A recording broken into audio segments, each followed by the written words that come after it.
Good afternoon. It is the 7th day of August. This is the Citizen News in brief. These are the stories we are working on for you at this hour. And let's now begin at the High Court, which will now hear all cases challenging the Finance Act on the 13th and 14th of September. Judges David Majanja, Lawrence Mugambi, and Christine Mayoli declined to give rulings on applications seeking to suspend sections of the Act until the main petitions are heard. The court also declined to grant orders to summon Speakers Amason Kingi and Moses Wetangula for cross-examination.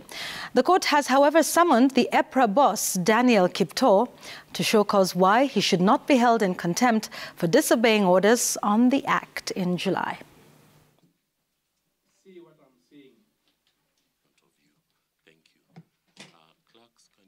Once the Court of Appeal lifted the suspension, it meant that the Finance Act would be implemented.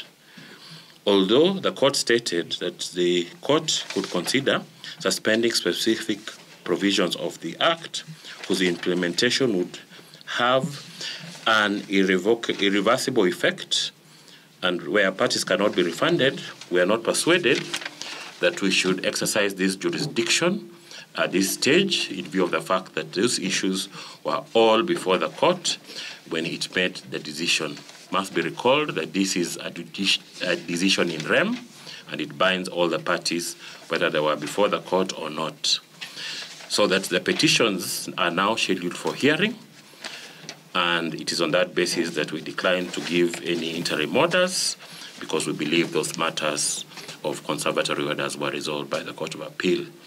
And all the issues raised may still be canvassed in the parties' pleadings and submissions. Those are our orders. President William Ruto has reiterated his conditions for dialogue with the opposition. The president ruled out a handshake with Azimio, even as he maintained his stance against the violent demos. On the third day of his visit to Mount Kenya, President Ruto launched several projects, including the Kaigonji Water Project, Tetu, the Ishamara Rutune Road, Mukureni. He has pledged to ensure that all the ongoing road construction across the country are completed on time before new ones are started. Tumekubaliana mambo ya handshake na nusu mkate wasahau. Jambo la pili, tumekubaliana ya pili ya kwamba mambo ya vita, mambo ya kuharibu biashara ya watu, kuchoma mali ya serikali, kuchoma barabara na mataya, kuharibu mambo ya nchi na kusabotage uchumi wa nchi, hiyo pia itakoma. Na rais wetu ile mpango umechukua, ile laini mimi naona wewe unapitia ni ile ya mzee Mwai Kibaki ya kupanga uchumi. Na wewe rais, ukifuata hiyo rais njia ya Mwai Kibaki, hao watu ya udhaya watakupenda milele. Wale jamaa wasijaribu kusema hao ndio wataendesha serikali hii. Wanajaribu kusema watu waende kufungua masava na nini. Kwani mwaka mmoja imepita na ujui kwamba rais wa Kenya ni William Samoei Ruto? Sisi kwa infrastructure tunaumia. Tunatumia pesa mingi kujenga mabarabara, alafu mtu anachukua mataya na kuenda kuchoma na kupika mabarabara. We want an assurance as a Ministry of Roads ya kwamba wanasiasa wote, Kimani Ichung'wah akiwa majority leader, akienda kukutana na marafiki wake, condition number 1 wajiandikishe ni kwamba hakuna infrastructure itachomwa tena na barabara haitachomwa matayas, kwa sababu hatuna pesa ya wananchi kuwaste.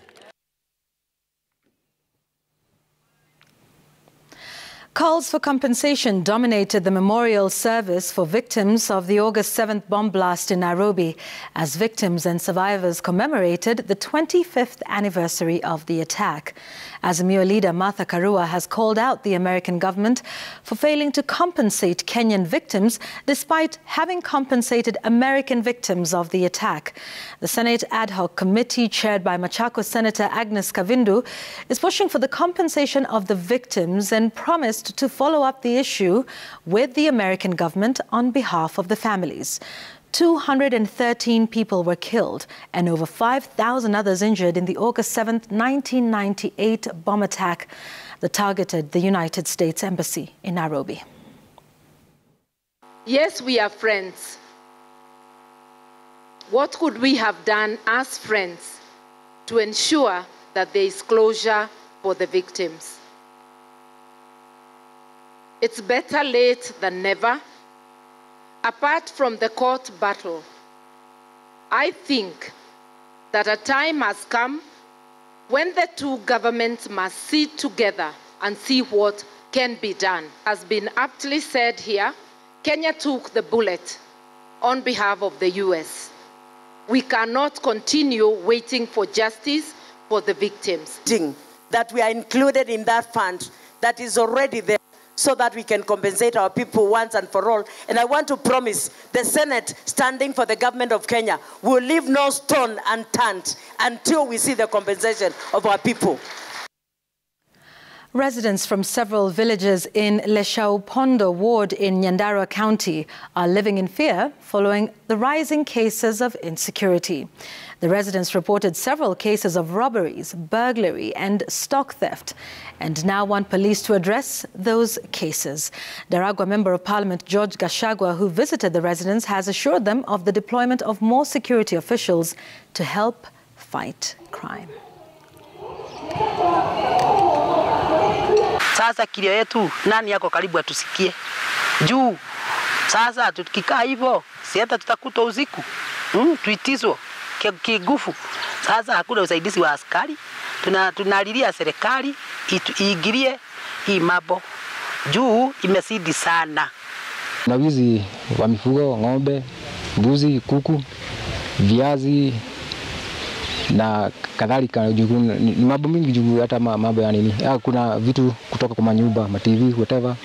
So tunaomba security watuangalie hiyo nini mambo. Saa hizi tunaongea na security. Nimepata malalamiko mengi sana kutoka kwa wananchi. Saa hizi summon DCC, summon OCPD. I'm having a meeting with them on Monday.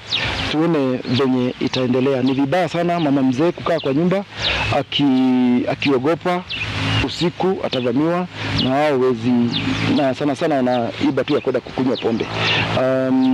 Hiyo mambo tutaangalia, na wazazi, angalieni watoto wenu sasa, kwa sababu imefika wakati lazima niambie security wao macho sana. Meanwhile, police in Murang'a have launched a manhunt for a middle-aged man who allegedly killed his two children aged 7 and 3. The man is said to have hacked them to death after a domestic quarrel with his wife. Residents of Mugwanyoni in Kiharu say the man had in recent days turned violent and had attacked his father last week, demanding to be given a share of his inheritance. The residents now want the police to apprehend the man who has gone into hiding and prosecute him for the double murder.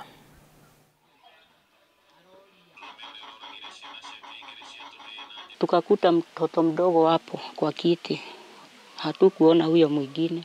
Watoto walikuwa huko kwa nyumba wakakatakatwa. Tumewakuta huko amelala. Ujana hakuwa anajaribu kuongea na mdomo. Alikuwa bado haongei hata kidogo. Jana kitu kama saa 1 usiku bado alikuwa analanda huku juu. Watu hawakuwa wanajua kama amefanya hii kitendo. Huyo ni mtoto wangu, ni mimi nalea Kang'ethe. Na sijaiona maneno yake. Sasa ako na maneno mengi mabaya. Sasa tunaomba Mungu atusaidie hii kijiji yetu, hata huku Gitaro hata wapi hajiona maneno kama hayo. Sasa tunataka Kang'ethe achukuliwe hatua kutoka kwa serikali. Kakamega Governor Fernandez Baraza has issued a stern warning to officers diverting and reselling drugs and non-pharmaceuticals meant for public health facilities. Baraza said his administration has put up systems to ensure the drugs and equipment can be tracked and officers held accountable. He was speaking when he flagged off a consignment of drugs and non-pharmaceuticals worth 240 million shillings to be distributed to facilities in the 12 sub-counties. The drugs flagged off will be tracked using an automated system from the distribution up to the stocking up in the public facilities. To be the norm, after every 3 months, we shall be flagging off drugs kwenda hospitali zetu. We don't want those drugs to find themselves on the shelves of private clinics hapa town ama popote. Anybody found stealing drugs, ama ukienda kule CGH waambiwa kuna madawa, we want that information kuja kwa ofisi so that we take corrective action. Let's now take a look at the unfolding situation in Niger now. Coup leaders have closed the country's airspace until further notice, citing the threat of military intervention from their neighbors. The West African group of countries, ECOWAS, had earlier warned it could use force if President Mohamed Bazoum was not reinstated by Sunday night. A junta spokesman says Niger's armed forces are ready to defend the country. Bazoum was detained on the 26th of July, and General Abdurrahmane Chiani, commander of the Presidential Guard, later proclaimed himself the new leader. The military takeover has been internationally condemned, including by former colonial power France and the rest of the European Union, as well as the United Nations and the United States.